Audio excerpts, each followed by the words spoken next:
Hello friends, இந்த video பார்த்தீங்கன்னா morning எடுத்த ஒரு மினி விலாக் தாங்க. மார்னிங் பார்த்தீங்கன்னா தக்காளி சாப்பாடு தாங்க ரெடி பண்ணிகிட்டு இருந்தேன். அதுக்காக ஆனியன் நல்லா ஸ்லைஸாக கட் பண்ணி எடுத்துகிட்டு வெங்காயம் நல்லா கோல்டன் ப்ரௌனாக வதக்கினா தாங்க சாப்பாடு நல்லா டேஸ்ட் கிடைக்கும். இந்த மாதிரி ட்ரை பண்ணி பாருங்கள், ரொம்பவே சூப்பராக இருக்கும். அப்புறம் பார்த்திங்கன்னா ஒன் சைடு பாத்திரம்லாம் எடுத்து கழுவி கமுத்தி வச்சாச்சு. நைட்டே கழுவி வச்சதுனால எடுத்து ஒன் சைடு ஸ்டாண்டெல்லாம் கமுத்தி வச்சாச்சுங்க. அப்புறம் பாப்பாக்காக பச்சை பயிறு சாதம் ரெடி பண்ணிகிட்டு இருந்தேன். அதுவும் ஒன் சைடு ரெடி ஆகிட்டு இருந்தேன். இன்னொரு சைடு பார்த்திங்கன்னா தக்காளி சாப்பாடு ரெடி ஆகிடுச்சிங்க.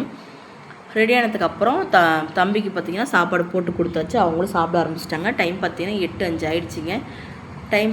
அப்புறம் அவங்களுக்கும் ஸ்கூல் டைம் ஆகிடுச்சு. சாப்பிட்டதுக்கப்புறம் ஸ்கூல் ரெடி ஆகி அவங்களும் கிளம்பிட்டாங்க. நெக்ஸ்ட்டு பார்த்திங்கன்னா நமக்கு கொஞ்சம் துணியெல்லாம் நேற்று துணி துவைச்சோம் இல்லையா, அதெல்லாம் எடுத்து வச்சிடலான்னு சொல்லிட்டு எடுத்து மடித்து வச்சுட்டு தாங்க இருக்கேன்.